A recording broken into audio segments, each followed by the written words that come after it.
I want to take a look at something that I saw from the Jerusalem Post. It actually came up on my Twitter, and I was intrigued by the headline because here's what it says: Family of Christian soldier who fell in Gaza asked to remove cross from his headstone. So this is an IDF soldier who is Christian who died in Gaza. They bury him in Israel in a Jewish cemetery, and they had a cross on his headstone, and now they're asking remove that cross. Let's see what it says. The defense ministry is attempting to reach an agreement with the family of Sergeant David Bogdanovsky, who fell in battle in the south of the Gaza Strip in December, to remove a cross from his headstone. I mean, I can tell you, when I lived in Israel, a cross, at least in the parts I lived in, was the worst thing you could depict. It was 1,000 times worse than dropping the F-bomb in public.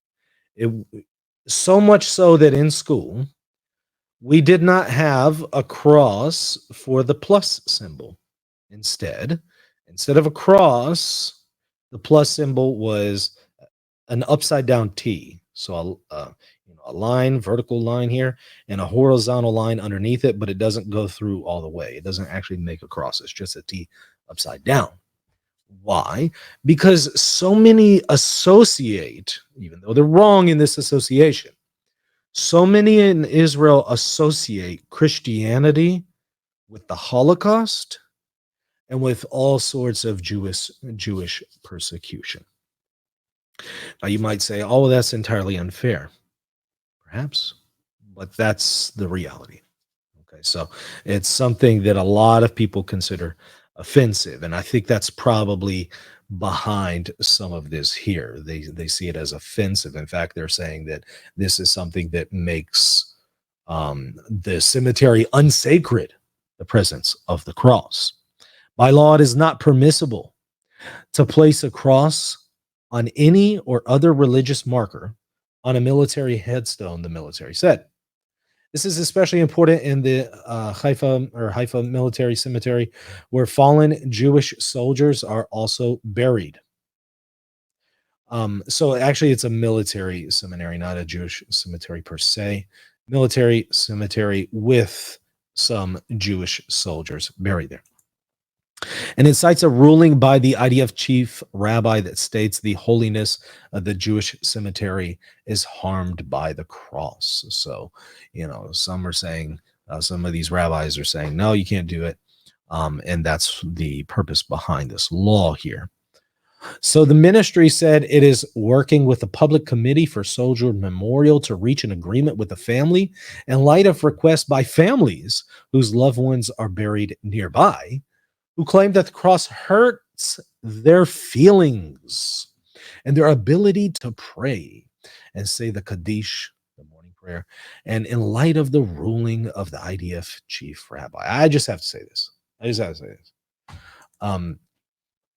Personally, if there is a sign nearby on some other grave, I don't really care what the sign says. It doesn't interfere with my prayers, and my skin is thick enough to not have my feelings hurt by being in the presence of a symbol that I might not agree with.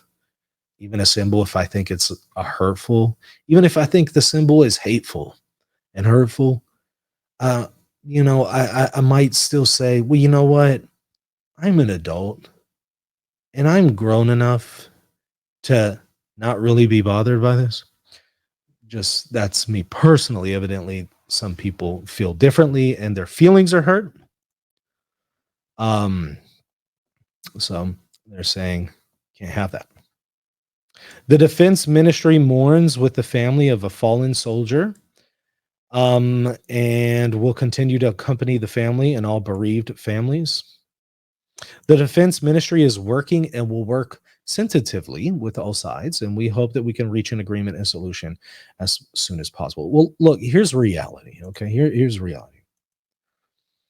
There are people in the world who don't share your religious views. Okay, whatever your religious views, whoever's watching this show, I know we have all sorts of people watching. Whatever your religious views are, there are people in the world who don't share your religious views.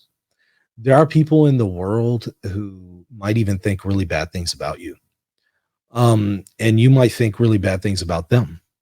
And you might think bad things about their religion, and they might think bad things about your religion. And whenever you live in society, you're going to have to be around those people. And it is such that you might, especially if you go to a military cemetery, you might encounter symbols and religious, um, you know, depictions on various graves that you don't agree with. That's life. That's life. I'm sorry. People can only go so far to accommodate others, right? But this almost feels like those who want, people to use the pronouns that they believe they should be identified with despite reality. It kind of feels that way. It's like, a person who is a biological male who identifies as a woman, requiring everyone else to call them, she, her, and all that. And if you don't do that, there's going to be some legal penalties here. It kind of feels like that, to be honest with you. And I just have to say, grow up, grow up. Other graves had religious markers, it says. The family said that other graves in the cemetery have religious markers on them. The Christian residents of Haifa made Aliyah in 2014, so he moved to Israel from Ukraine, according to Khan. He served in the Combat Engineering Corps. How did he make Aliyah as a Christian? Did he make Aliyah as a Jew and then later on converted to Christianity, or didn't just go like? I'm curious about that. How do you make Aliyah as a Christian? Maybe he wasn't Christian at the time when he did. I don't know. But that is curious. Earlier this month, Bogdanovsky's mother visited his grave and found that his headstone had been covered in black cloth while a ceremony was taking place for those killed on October 7th. So here's my thing, okay? It kind of goes both ways, right? So let's say you have some Jewish people there who are doing their prayers, morning prayers for, their lost loved one, okay? And so they cover another Christian grave with a black cloth because they feel that cross is offensive to them. It hurts their feelings. Well, what about the mother of this Christian who comes to visit her son's grave, and her son's grave is covered with a black cloth? Doesn't that hurt her feelings? I'm just saying, like, it is a two-way street here. It goes both ways. It- just saying. And there are some Christians who would be offended by a Star of David on, a Jewish grave or something like that.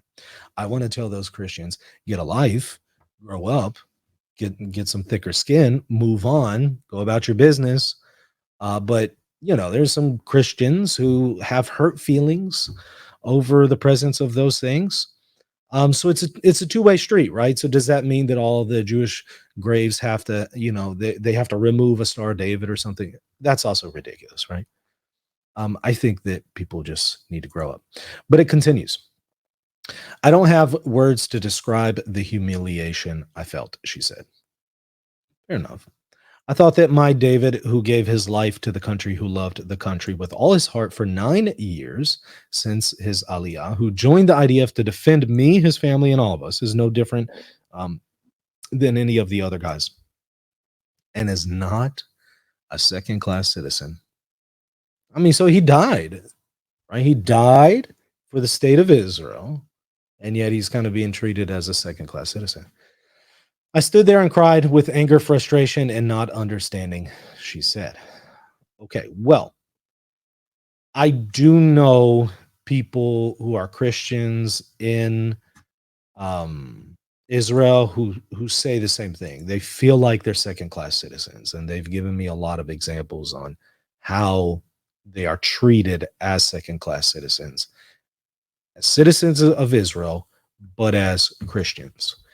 And so this seems to be something that I'm seeing a lot of from Christians in Israel. They often point out and make this exact same observation that they feel like they're second class citizens. And perhaps this is an example of that. And I kind of have to think, okay, I really think the state of Israel is going to have to think through this a little bit more carefully. If this soldier, the Christian soldier, is good enough to die for their state and to defend their state in military, surely they're good enough to have their religious identity expressed on their own grave, right?